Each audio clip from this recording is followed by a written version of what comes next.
हमारे ऊपर चोर बैठे हुए हैं, ये पक्के के डाकू हम तो कहेंगे इनको। वो तो कच्चे के डाकू इस मुल्क को जो नरगे में लिया हुआ है वो पक्के के डाकू। उनके लिए इसने शहादत अपनी पेश की। हमें रियासत ने क्या दिया है? दूसरा भाई, उसको बेदर्दी से कत्ल किया गया। एमपी 1 महीना पहले यहाँ रात तक हमारी गलियों में घूमते थे, वो मर गए सारे। यहाँ वोट मांगने के लिए पूरी पूरी रात हमारी गलियों में गरीब से गरीब घर के वो पास जा रहे थे, उनकी मिन्नतें कर रहे थे। अभी तक वो 1 हफ्ता गुजर के यहाँ नहीं आ सके, मर गए सारे। याशियों में लगे हुए। आना चाहिए ना, बच्चों के सर पे हाथ रखना चाहिए कि आप हमारे बच्चे, हम आपको इंसाफ दिलाएंगे। कच्चे के डाकू हैं, ये पक्के के डाकू हैं, फर्क ये है, नाम चेंज है, किरदार दोनों का एक जैसा ही है। सबको ऐलान किया कि हमारे भाई का आगे चेहरा देखे, और हमें रियासत ने यह सिला दिया कि हमने ऐलान किया कि हमारे भाई का चेहरा देखने के काबिल नहीं है।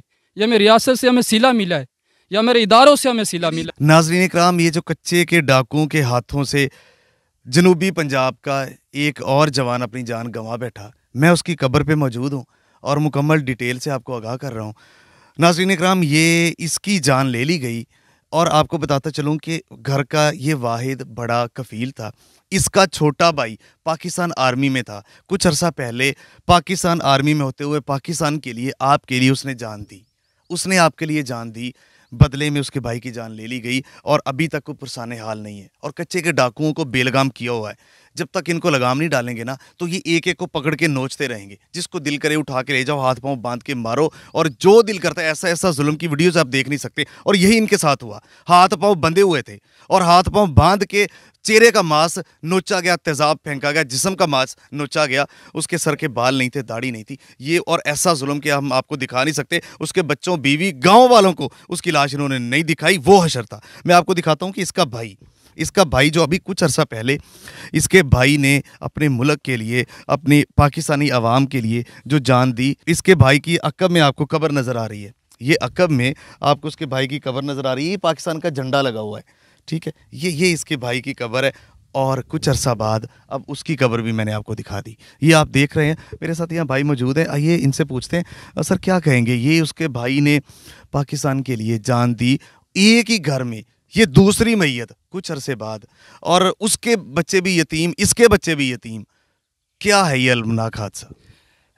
पुन्नू आकिल के मकाम पे 2016 में इनके भाई वहाँ पे थे आर्मी में, और वहाँ इन्होंने शहादत नोश की। हाँ, तो देख सकते हैं आज भी उनके कब्र पे पाकिस्तान का झंडा लगा हुआ है। इन्होंने अपनी जान मुल्क के लिए दी, इस अवाम के लिए दी, 22 करोड़ अवाम के लिए जान दी, इस मुल्क की हिफाजत के लिए जान दी।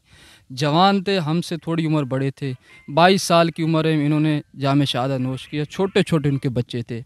हमें इनका कोई दुख नहीं है, हमें फ़ख्र है, आज भी फ़ख्र है, कल भी फ़ख्र था कि हमारे घर, कल हमारे आबा अजदाद ने इस मुल्क के हासिल करने के लिए कुर्बानियाँ दी थी।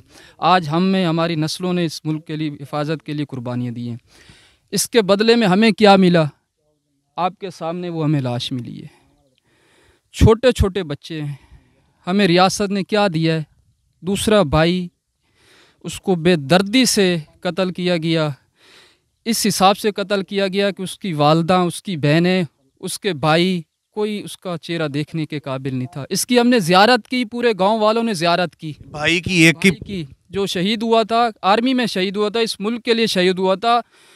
जो हमारे ऊपर चोर बैठे हुए हैं, ये पक्के के डाकू हम तो कहेंगे इनको। वो तो कच्चे के डाकू, इस मुल्क को जो नरगे में लिया हुआ है वो पक्के के डाकू। उनके लिए इसने शहादत अपनी पेश की, और इसका चेहरा देखने वाला था। पूरे गांव में हमने ऐलान किया, लोगों ने दूर दूर से आके इसका चेहरा देखा।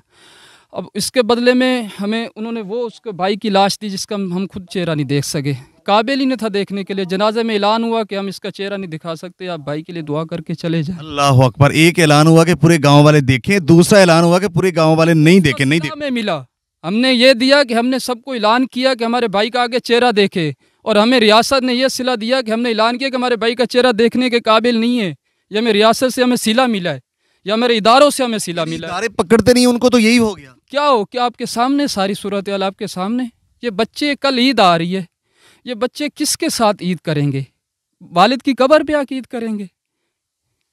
क्या आप बताएं, ये इस मुल्क में कहीं आपको इंसाफ दिखता नज़र आता है? कहीं नहीं आएगा। हमें लग रहा है कहीं नहीं आएगा। अभी तक हमारे इलाके में किसी MP ने आके यार देखा ही तक नहीं है यार। हम मरियम नवाज साहबा से शिकवा करते हैं, वज़ीर आज़म से शिकवा करते हैं, आर्मी चीफ से। हमारे अपने जो MP 1 महीना पहले यहाँ रात तक हमारी गलियों में घूमते थे, वो मर गए सारे। आज तक उनके यहाँ झंडे लगे खड़े, बड़े बड़े फ्लैक्स लगे खड़े, आज तक उनकी गाड़ियों के जो निशान है हमारे इलाके में, अभी मैं आपको दिखा सकता हूँ 2 महीने पहले के। यहाँ वोट मांगने के लिए पूरी पूरी रात हमारी गलियों में गरीब से गरीब घर के वो पास जा रहे थे, उनकी मिन्नतें कर रहे थे। अभी तक वो 1 हफ्ता गुजर के यहाँ नहीं आ सके, मर गए सारे, वो अयाशियों में लगे हुए। आना चाहिए ना, बच्चों के सर पे हाथ रखना चाहिए कि आप हमारे बच्चे, हम आपको इंसाफ दिलाएंगे, करना चाहिए ना। आसरा होता है, नहीं आया अभी तक कोई सियासतदान, कोई सियासतदान नहीं आया, कोई पुलिस की तरफ से कोई अफसर हमारे मुतलका थाने में से कोई बंदा नहीं आया, हुकूमत की तरफ से कोई नहीं आया, MP MA नहीं आया, जिनसे हमारे बड़े बड़े ताल्लुकात हैं वो नहीं आए, जिनके हम नारे लगाते हैं, जिनके हम इलेक्शन के दौरान चमचे बने हुए होते हैं। हकीकत है आपके सामने, ऐसे ही ये बार बार जो बारियां आ रही हैं पिछले 50-60 साल से यही हो रहा है, यही हो रहा है। नए नाम आ जाते हैं, वही पुराने नारे, वही पुराना विजन है, वही सब कुछ है। वो कच्चे के डाकू हैं, ये पक्के के डाकू हैं, फर्क ये है, नाम चेंज है, किरदार दोनों का एक जैसा ही है। नाज़रीन इकराम, इससे आगे मैं क्या कहूँ, भाई ने सारा कुछ कह दिया। आपको इन बच्चों के लिए, इस बूढ़ी माँ के लिए, उस बहनों के लिए कुछ ना कुछ करना होगा। और जी भाई, पैगाम देना चाह रहे हैं। मेरी आपके चैनल के तवस्सु से पाकिस्तानी अवाम को, बिलखसूस इस इलाके वालों को मैं ये पैगाम दूंगा, रिक्वेस्ट है कि नेक्स्ट आइंदा अपनी नस्लों की हिफाजत के लिए अच्छे हुक्मरान सेलेक्ट करें। ये जो बाप MP है, नीचे बेटा MP है, वो चला गया, उसका बेटा MP है, खुदा के लिए दीनदार लोग लेके आए। जब तक इस मुल्क में इस्लाम का निज़ाम नहीं आएगा तो हम इसी तरह जो है ना मरते रहेंगे। हकीकत बात है, आपको ये तस्लीम करना पड़ेगा। अच्छे हुक्मरान, दीन का निज़ाम जब तक इस मुल्क में नहीं आएगा तो ये एक वहीद कत्ल हुआ है, यहाँ हज़ारों वहीद कत्ल हो गए, कोई पूछने वाला नहीं है। बड़ा अच्छा भाई ने पैगाम दिया। अच्छे हुक्मरान, दीनदार निज़ाम पाकिस्तान में, पाकिस्तान को सुधारने के लिए इसकी बहुत ज़्यादा अशद और फौरी ज़रूरत है। इसको आपको देखना होगा। पाकिस्तानी कौम को अवेयरनेस तो आ रही है, मज़ीद अवेयरनेस आनी पड़ेगी ताकि ये अपने हक इनसे छीन सके। हमारा भी पंजाब जिम्मेदार है। अस्सलाम वालेकुम जी, हमारा पंजाब का वकूआ है, इसका पंजाब हुकूमत ज़िम्मेवार है जी।